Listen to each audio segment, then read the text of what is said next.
Europe is Coming, 26e épisode sur l'Iran. L'Union européenne n'est pas sans bilan. Bonjour Erwan. Bonjour Simon, en politique internationale, la sagesse, la neutralité, l'objectivité ne sont pas des caractéristiques dominantes. On ne parlera même pas d'honnêteté, soyons sérieux. Les intérêts froids, parfois cyniques des nations font que bien souvent les cartes se jouent sous la table. Loin des photos officielles, on discute chiffres, influence, business, intérêt. C'est ainsi les droits de l'homme, l'équilibre du monde, le droit des peuples passent toujours à la trappe. Devant un contrat ou même une promesse de contrat, les considérations humanistes s'effacent. C'est pourquoi l'Union européenne doit se faire entendre. Non pas qu'elle n'a pas d'intérêt à défendre, elle en a et doit le faire savoir. Mais disons qu'ils ont au moins le mérite d'être plus collectifs. L'Union européenne peut parler une langue différente dans les cénacles internationaux. Sur la Syrie, sur le conflit israélo-palestinien, sa voix serait précieuse, elle le serait aussi sur l'Iran. Alors pour rappel, l'accord de 2015 sur le nucléaire iranien, c'est l'un des succès diplomatiques de l'Union européenne. Trump parle de son côté de désastre. Il voudrait le déchirer. Il menace même d'assommer le pays de bombes. Oui, Donald Trump, le président américain, regrette que l'Iran teste des missiles. Nous verrons ce qui se passera après le 12 mai, a-t-il lâché. C'est un ultimatum, même si le président français a tenté de lui faire comprendre que nous aurions intérêt à sauvegarder l'accord et même à l'étendre au-delà de 2025. Il est vrai qu'un Iran nucléarisé dans cette région du monde, véritable poudrière du 21e siècle, serait une catastrophe. Le régime reste instable et n'a tenu que par une vague immense de répression de sa jeunesse. Qui plus est, elle donnerait une impulsion finale à la course aux armements déjà bien vigoureuse. Si Donald Trump a des inquiétudes, il a bien le droit de les exprimer. Mais les Européens ont aussi le droit de questionner son objectivité. Son tropisme pro-Arabie saoudite est connu de tous. Mohamed Ben Salman est un partenaire privilégié de l'Amérique. Pourtant, on ne peut pas dire que l'Arabie saoudite ait beaucoup aidé à la paix dans la période récente. En tout cas, le pays n'a pas fait mieux que l'Iran. Alors Erwan, pour que nos auditeurs comprennent bien, en quoi l'Union européenne a pesé en 2015 sur l'accord iranien? Pour beaucoup d'Européens, effectivement, Federica Mogherini est une illustre inconnue. On ne la voit pas, on ne l'entend pas. L'italienne est pourtant depuis le 1er novembre 2014 la haute représentante de l'Union européenne pour les affaires étrangères et la politique de sécurité. Et si son bilan est discutable, son activisme a payé en 2015 sur l'Iran. L'un des meilleurs experts en la matière, Nicolas Gros-Verred, le soulignait d'ailleurs sans nuance sur l'excellent blog bruxelles2.eu.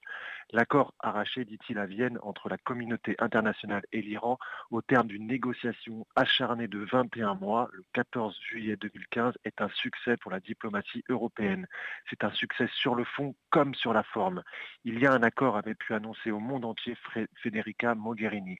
La philosophie européenne de la négociation avait payé, avec une lenteur certaine, mais une efficacité sans doute supérieure au cycle intervention-réaction vide sécuritaire qui a marqué l'intervention internationale dans un pays voisin, l'Irak.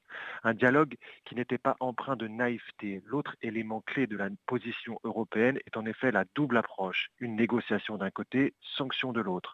L'Union européenne a non seulement transposé les sanctions prises au plan international par le Conseil de sécurité de l'ONU, elle a imposé de concert avec les Américains des sanctions autonomes, sanctions qui se sont renforcées à partir de 2010-2012 et ont produit un effet notable sur l'économie iranienne et le pouvoir iranien. Cette double approche a payé.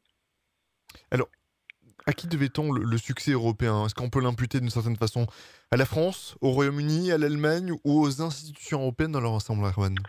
À tous, cher Simon, c'est en tout le cas ce que souligne fort justement Nicolas Gros-Verred. Ce succès diplomatique européen est un alliage communautaire et intergouvernemental résistant.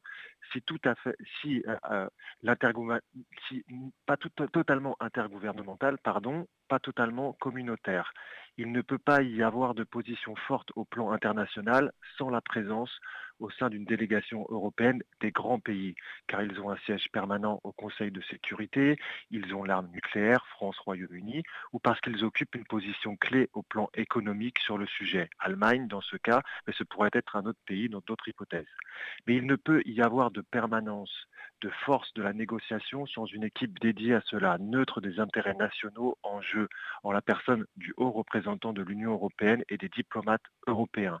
C'est cette combinaison qui a été gagnante, permettant à certains pays, la France, de pousser le bouchon un peu plus loin dans l'exigence vis-à-vis des Iraniens, tout en restant dans le cadre commun européen, affirme-t-il. Bon alors, Comme quoi, les efforts de l'Union européenne et celles des États membres qui la composent ne s'annulent pas, mais s'additionnent.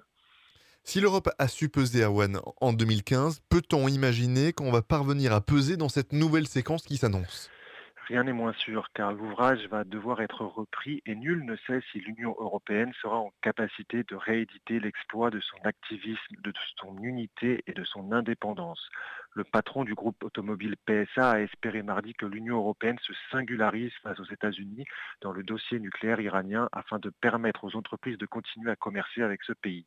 L'Union européenne doit défendre les entreprises européennes, mais elle doit surtout se porter garante de l'équilibre des puissances et tout faire pour que l'on ne tombe pas davantage dans le gouffre.